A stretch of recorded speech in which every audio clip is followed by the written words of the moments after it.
प्यारे बच्चों, इस वीडियो में हम प्रकृति कक्षा 5 कार्य पुस्तिका के दिन 10 की जो वर्कशीट है उसका हल देखेंगे। सबसे पहला हमारा प्रश्न है, निम्नलिखित प्रश्नों के उत्तर लिखिए। पहले प्रश्न में आपको क्या करना है, शेर की क्या क्या विशेषताएं हैं जो उसे मैदानी क्षेत्रों में रहने के लिए अनुकूल बनाती हैं। तो देखिए, शेर जो है वो एक मांसाहारी जानवर है और शिकार पर ही निर्भर करता है। तो शिकार करने के लिए प्रकृति ने उसे उसी तरह का शरीर भी दिया है। शेर जो होता है वो फुर्तीला शरीर वाला होता है, उसका शरीर बहुत फुर्तीला होता है। तो शेर के पास फुर्तीला शरीर, तेजी से दौड़ना, शिकार करने में माहिर होना, मजबूत शक्तिशाली जबड़े और पंजे आदि शेर को मैदानी क्षेत्रों में रहने के लिए अनुकूल बनाती हैं। तो ये विशेषताएं हैं उसकी जो उसे मैदानी क्षेत्रों में रहने के लिए अनुकूल बनाती हैं। दूसरा प्रश्न है, मैदानी क्षेत्रों में रहने वाले हिरणों में क्या क्या विशेषताएं होती हैं। ये हिरण का चित्र दिखाया गया है।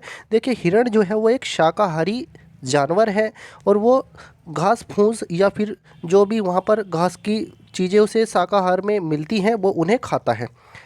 तो उसके लिए आपको इन विकल्पों में से सही चयन करना है। पौधे के कठोर तनों को चबाने के लिए उनके दांत मजबूत होते हैं। शिकार पकड़ने के लिए इनके अगले पैर के खुर लंबे तथा नुकीले होते हैं। देखिए, शिकार तो वो करते ही नहीं है, तो ये बात तो हो गई गलत, ये बात सही है।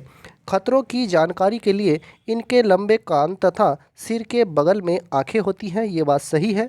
शिकारी से दूर भागने में उनकी तेज़ गति मदद करती है, ये बात भी सही है।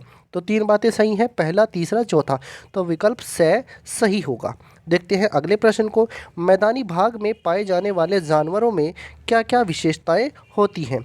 तो पहला इसका उत्तर देखते हैं।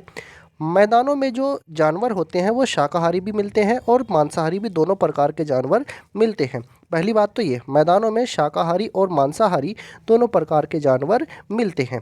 इनके शरीर पर घने बाल नहीं होते हैं, तेज़ दौड़ने वाले होते हैं और फुर्तीले होते हैं। जो मांसाहारी जानवर होते हैं वो शिकार करते हैं शाकाहारी जानवरों का, और जो शाकाहारी जानवर होते हैं वो घास फूस खाते हैं। तो ये आप इसके बारे में बता सकते हैं। इससे अगला प्रश्न है हमारा, निम्नलिखित में से किस समूह के जानवर पर्वतीय क्षेत्रों में पाए जाते हैं। तो यहाँ पर देखिए, समूह दो, केवल दो, याक, भेड़, भालू, पहाड़ी बकरी, ये पर्वतीय क्षेत्रों में पाए जाते हैं। ये तो पाए ही जाएंगे वहाँ पर, ठीक है। इसके अलावा शेर, हिरण, चीता, बाघ, ये जो है ये मैदानी क्षेत्रों के जानवर हैं। और देखिए, सांप, चूहा, भेड़, गाय, ये भी मैदानी क्षेत्रों में ही मिल जाएंगे आपको। ज़ेब्रा, घोड़ा, गैंडा, ऊँट, ये भी मैदानी क्षेत्रों के जानवर हैं।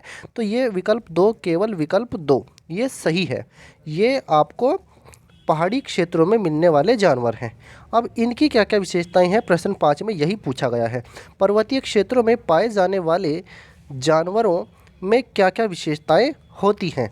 पर्वतीय क्षेत्रों में भी मांसाहारी और शाकाहारी दोनों तरह के जानवर मिल जाते हैं। तो पर्वतों पे क्योंकि ठंड बहुत पड़ती है, जैसे जैसे ऊंचाई पर हम बढ़ते जाएंगे ठंड बढ़ती चली जाएगी, बर्फ़ भी पड़ती है वहाँ पर, तो उसी तरह का उनका शरीर होता है ताकि वो ठंड से अपने आप को जिंदा रख सके। तो पर्वतीय क्षेत्रों में मांसाहारी और शाकाहारी दोनों प्रकार के जानवर मिलते हैं। शरीर पर ठंड से बचने के लिए घने बाल पाए जाते हैं। इनके शरीर पर घने बाल होते हैं, मोटी त्वचा होती है। ये बातें आप यहाँ पर लिख सकते हैं। तो इस तरह से प्यारे बच्चों हमने दिन 10 की वर्कशीट का हल देखा है। अगर आपको यह वीडियो अच्छा लगा है तो कृपया करके इसको लाइक ज़रूर कीजिए। इससे हमें उत्साह मिलता है और हम अच्छा कर पाते हैं। अगर कोई आप सुधार चाहते हैं तो वीडियो के कमेंट बॉक्स में ज़रूर लिखिए, अपनी प्रतिक्रिया दीजिए। धन्यवाद प्यारे बच्चों।